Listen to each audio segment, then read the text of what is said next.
বন্ধুর লাশ নিয়ে অ্যাম্বুলেন্সে করে তার গ্রামের বাড়ি যাচ্ছি।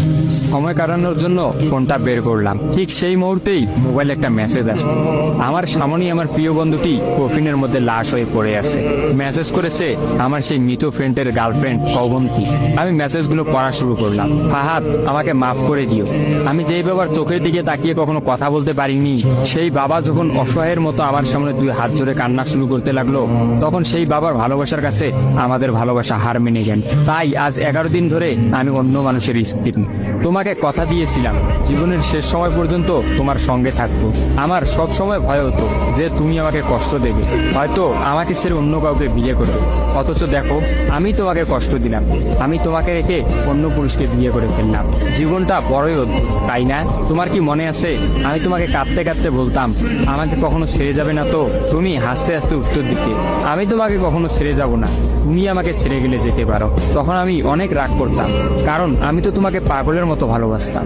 তুমি নেই এরকম কোনো পৃথিবী আমি কল্পনাও করতে পারতাম না। অথচ দেখো, আজ অন্য কেউ হচ্ছে আমার স্বামী। রোজ তার সাথেই আমাকে ঘুমাতে হয়, ঘুম থেকে উঠে তার মুখটাই আমাকে দেখতে।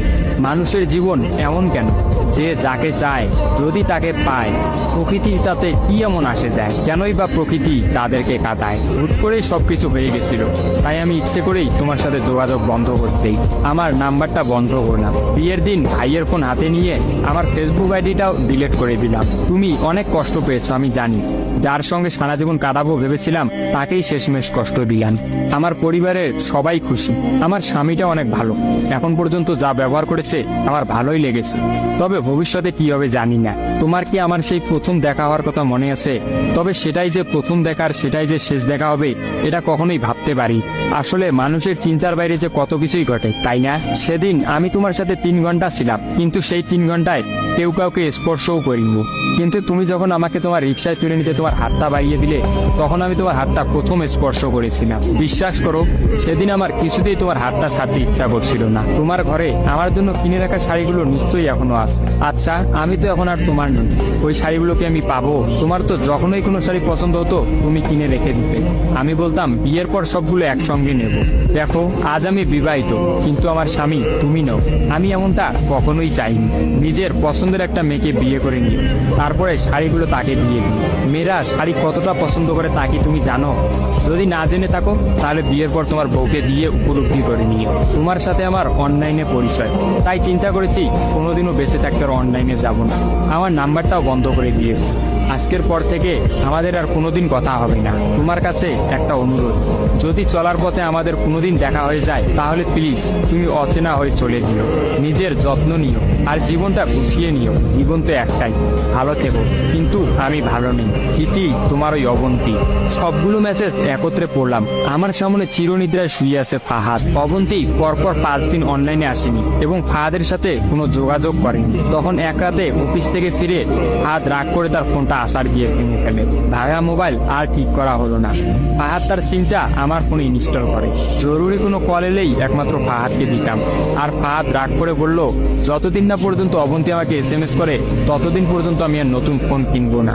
মোবাইল ভাঙার 2 দিন পরেই ফাহাদের প্রচন্ড জ্বর আসে। একদিনের মধ্যেই ফাহাদকে হাসপাতালের মধ্যে ভর্তি করলাম। ডাক্তার পরীক্ষা নিরীক্ষা করে বলল ফাহাদের ডেঙ্গু জ্বর হয়েছে। তবে চিন্তার কোনো কারণ নেই। ডাক্তারের কথা বিশ্বাস করেছিলাম, কিন্তু ডাক্তার তো সবকিছুর খবর জানেন না। যিনি জানেন তিনি হচ্ছেন সৃষ্টিকর্তা। ফাহাদের হয়তো এই জ্বরকেই মৃত্যুর একটা ওসিলা বানিয়েছিলেন। যেই ডাক্তার বলেছিল চিন্তার কোনো কারণ নেই, আজ সকালে সেই ডাক্তারই ফাহাদকে মৃত ঘোষণা করলো। ফাহাদের আর জানা হলো না অবন্তীর কথা। আমিও অনেক ভেবে সিদ্ধান্ত নিলাম অবন্তীকে আর ফাহাদের মৃত্যুর খবরটা জানাবো না। অবন্তী যদি আর সত্যি অনলাইনে না আসে আর সেই পুরোনো সিমটা ইউজ না করে, তাহলে সে ফাহাদের মৃত্যুর খবর কখনোই জানতে পারবে না। কি বা লাভ এই সত্য সংসার জীবন শুরু করা মেয়েটাকে কষ্ট দিয়ে? অথচ আমি ভাবলাম সে হয়তো ভাববে ফাহাদ অনেক ভালো আছে। কোনো একদিন শাড়ি পরতে গিয়ে হয়তো অবন্তী ফাহাদের কথা চিন্তা করে। সে হয়তো ভাববে ফাহাদের কিনা শাড়িগুলো হয়তো তার স্ত্রী পরে রোজ তার সামনে আসে, কিন্তু ফাহাদের সাদা কাফন পরে কবরে যাওয়ার ঘটনাটা না হয় তার অজানাই থাকে। আমি ফাহাদের নাম্বার থেকে অবন্তীর ফোনে একটা মেসেজ দিলাম, আমার জন্য ভেবো না, স্বামীর সাথে নিজেকে মানিয়ে নেওয়ার চেষ্টা করো। বিবাহ বন্ধন জীবনের সবচেয়ে বড় একটা বন্ধন, ভালো থেকো আর স্বামীকে ভালোবেসো। অবন্তী রিপ্লাই দিল, এত সহজে ক্ষমা করে দেওয়ার জন্য অনেক ধন্যবাদ, আর মেসেজ দিও না, বিদায়, চির বিদায়। আমিও মোবাইলটা পকেটে রাখলাম। অ্যাম্বুলেন্স ততক্ষণে ফাহাদের বাড়ির সামনে পৌঁছে গেছে। কফিনে রাখা ফাহাদের মৃতদেহটা নেওয়ার জন্য সবাই দাঁড়িয়ে আছে। আমি ফাহাদের কফিনটা স্পর্শ করে বিড়বিড় করে বললাম, তোর সঙ্গে আর কোনোদিন একই গাড়িতে চড়ে ভ্রমণ করা হবে না। আজ তোর আর আমার একসঙ্গে ভ্রমণের শেষ দিন। বিদায় বন্ধু।